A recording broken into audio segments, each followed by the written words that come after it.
Hello everybody, welcome to Monday Morning Must Knows. My name is Merlin Rothfeld, and here are 3 or more things to pay attention to for the upcoming trading week.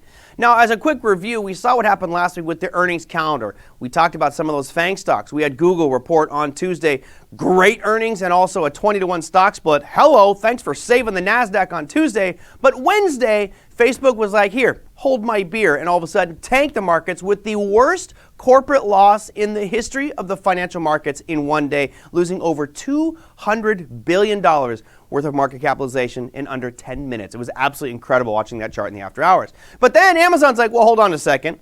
Let me help out here, mister. I'm going to report amazing earnings. They beat earnings by over 600%. I think they were expecting like $3 in earnings. They came out like 27. It's unbelievable how well they did, and that ripped up the markets on our Friday trading session. So lots of volatility because of these big FANG stocks. Now, this upcoming trading week, we do have a lot of earnings, none that are in the category of an Amazon, a Facebook, etc., but there still are some big names. Let's take a look. Now, to be precise, there are 737 companies reporting. It's a doozy of a week, and I've just cherry-picked some of the bigger names.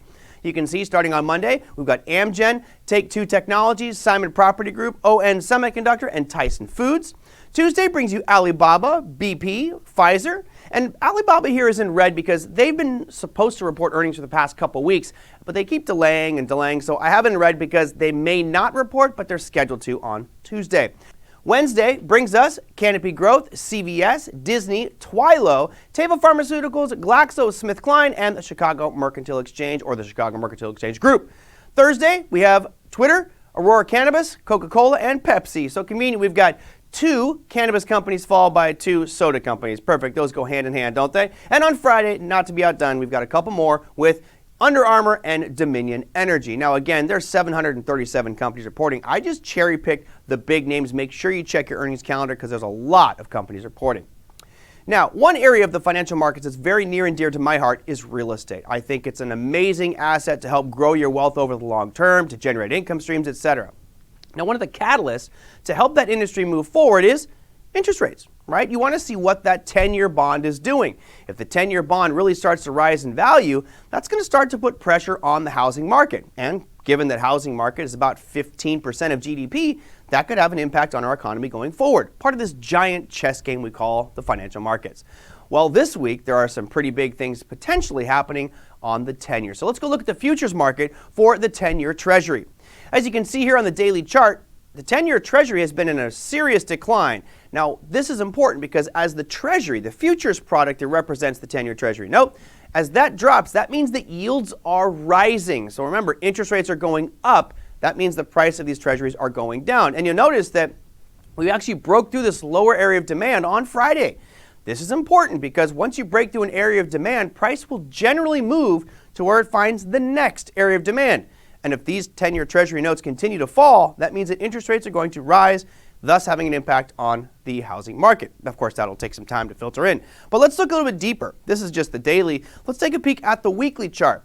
And you can see here, going back a couple of years on the weekly, we are coming into a very significant area of demand on this chart. And below that, there's a lot of free space, which tells me that if we can break below those levels on the 10-year Treasury, that yields are going to spike, well, yields may spike significantly from that point. So this is something to be careful of because if we do get a big spike in the yields, the equity markets will not like that. It would be a very negative thing for the equity markets, adding a whole new layer of volatility to it. All right, the last one. Let's talk about oil. Crude oil to be specific, black gold, Texas tea. Well, this is one of my favorite topics because I'd like you guys to imagine a job. Pick a job where you can be so unbelievably wrong and still keep your job. Let's say, for example, I'm a weather forecaster. I live here in Southern California where the average year-round temperature is about 73 degrees. And let's say on my forecast, I forecast that the temperature for Irvine, California is going to be negative 3,862 degrees. You're like, that's not possible. Why would you be that far off? You know the averages. This is exactly what the Energy Information Administration has been doing with crude oil forecasts. So let's go look at a chart of the forecasts themselves.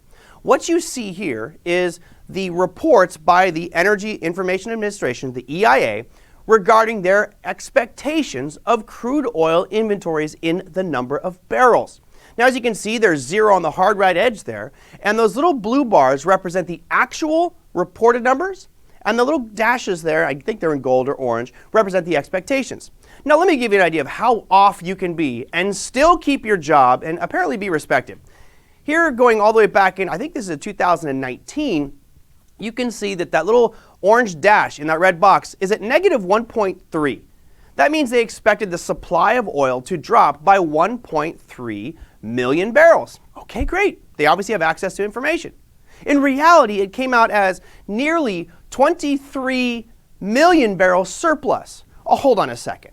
So you're telling me that the analyst who covers oil was expecting there to be a drawdown in crude oil inventories of 1.3 million barrels. Now just put that in perspective. A barrel is an enormous thing of oil. It's not a little Pepsi can. If I took 1.3 million barrels, I could probably fill a football stadium. And the analyst was expecting there to be a contraction, supply going down by 1.3 million barrels. Instead, they had 23.2 or 23.3 million barrels surplus. That's a discrepancy of nearly 25 million barrels of oil. I'm going out on a limb and saying I could probably fill every NFL football stadium in the United States with barrels of oil and maybe still have some left over. That's how gross the error was here. All right, well, I'm not working for the EIA, so let's move on from that one. You can see at the very top of your screen there, that inventory number comes out Wednesday at 10:30 a.m. Eastern Standard Time.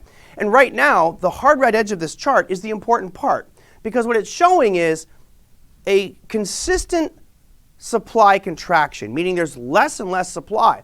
Now, why is that important to us? Because if you look at the price chart of crude oil, you'll see that oil has been soaring since September of 2021, up 49%. And as we know, one of the things we talk about in the classes at OTA is the trend is your friend until the bend at the end.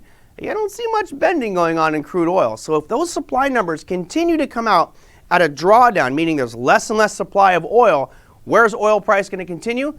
Probably going to continue on up with higher probability. Now, that doesn't mean run out there and buy oil. Develop a plan.